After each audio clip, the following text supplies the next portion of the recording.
Picture this. It's almost like a scene straight out of a movie. A massive storm is raging, lightning is cracking across this pitch-black sky, thunder is literally shaking the ground beneath you, and freezing rain is just pouring down on this completely desolate, muddy landscape. And right in the center of all this chaos, a single sheep. It's rolled onto its back, what shepherds actually call a cast-down sheep. It's totally helpless, completely depleted. It simply can't right itself. But then, you hear footsteps in the mud. A figure steps right into the driving rain. It's the shepherd. And he doesn't yell, he doesn't shame the sheep. Instead, he reaches right down into the muck to slowly, patiently massage the life back into those numb legs. Welcome to This Explainer. Today, we aren't just going to look at dry data, we're actually going on a restorative journey.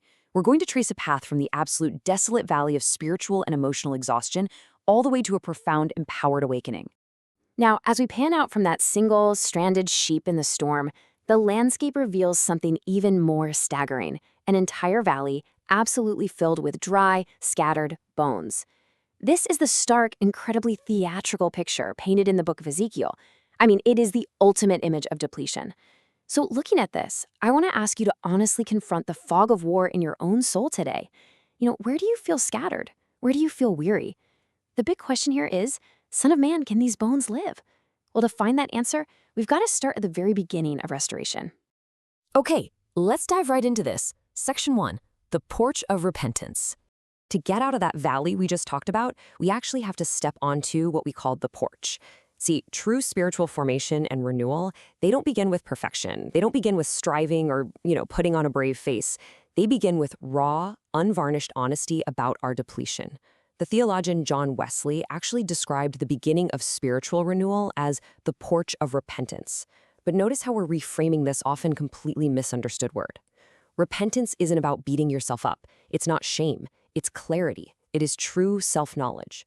Think about the prodigal son. When he finally turned his life around, the text says he simply came to himself. And that is exactly what this porch is all about. The restoring shepherd doesn't shame the cast-down sheep for being stuck in the mud, right? He just asks us to stop pretending we aren't stuck so he can step into the rain and restore our soul. So to make this incredibly practical, let's break down the bones framework. This is going to be our strategy for the valley. First, B, bring it honestly to God. O, observe the dry place without flinching. Just look right at it. N, name it specifically. Are you physically drained, emotionally numb, maybe spiritually distant? Then E, examine the root cause. And finally, S, surrender it. We absolutely must deliberately identify our specific dry bones because, well, you cannot heal what you refuse to name. But when you do name it, you allow the restoring shepherd to massage life back into your specific spiritual legs. This brings us to Section 2, Identity Precedes Usefulness. Now, what's really interesting here is that once life begins to actually flow back into us, the entire narrative shifts. We're no longer just lying in the desolate valley, we're awakening. And here is the vital pivot point. Before we can march outward, before we take on any mission or big task, we have to remember exactly who we are. Notice the really stark contrast between achieving and receiving. On the left side, we have the false self. This is the masks we wear, the absolutely exhausting performance, the disguises we put on just to prove we're worthy. But on the right, we see true identity. And true identity isn't achieved, it is received. Just think about Jesus at his baptism. Before he ever preached a single sermon or performed one miracle, the Father called him beloved. The profound theological truth we have to grasp is that you are deeply, unconditionally loved way before you are ever useful. Moving right along to Section 3, designed for the body. So if our core identity is completely secure, how do we actually express it? Well, God didn't just give you an identity. He gave you a highly intentional, incredibly specific design. You are wired in a totally unique way to interact with the world around you. We look at this through the 5 voices framework. Nurturers champion people and harmony. Guardians protect process and clarity. Connectors thrive on relationships and vision. Creatives drive future ideas and innovation. And pioneers, they're the strategic drivers pushing for results. God's grace doesn't just flatten us all into sameness. It restores our individual, unique design. You aren't supposed to sound like anyone else, and that's a feature, not a bug. But here is where we usually get into trouble. This is the 70-30 rule. We're designed to spend about 70% of our time in our natural strengths. Those are the voices that completely energize us. The other 30% are learned behaviors. Sure, there are tasks we can do, but they completely drain us. Listen closely to this. Burnout almost always happens when we live way too far into our 30%. So that spiritual dryness we talked about back in the valley, it's actually God's gentle, brilliant invitation to stop trying to carry it all entirely alone. Take a moment to just let this imagery really sink in. Enlarge the place of your tent. A tent only stays up and it can only be stretched wide because the stakes and the ropes hold the tension. Your weaker voices, that 30% that drains the life out of you, those are meant to be held by the stakes and ropes of your community. Your weakness is actually someone else's 70% strength. We literally need each other to hold the tent up. Which leads us perfectly into section 4, dropping the small shells. So, we've transitioned from the support of our community to the specific calling God has for your life. Think about it. You're restored, you know your identity, you understand your design, and you have your community around you.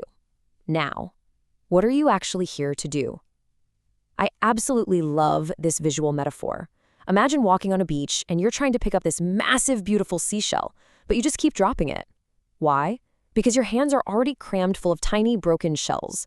You cannot hold the big shell if your hands are full of little ones. Discovering and actually stepping into your true calling requires you to drop the burdens, the comparisons, and the endless little tasks that were frankly never yours to carry in the first place. You see, calling isn't just a single stressful assignment. It actually has layers. First, your primary calling is simply to belong to Christ. That's it. Then your communal calling is to serve the body. And finally, your personal calling is your unique contribution based on your specific design. I like to think of calling as a steady alignment, kind of like a weather vane. A weather vane doesn't have to manufacture the wind, right? It just points toward the North Star, quietly aligning with the daily, ongoing work of the Spirit. And this brilliantly illustrates exactly where that unique, personal calling is found. It's a convergence. It happens right at the precise intersection of your identity, your design, a specific burden or need you see in the world, an opportunity that opens up, and finally, the confirmation of your community.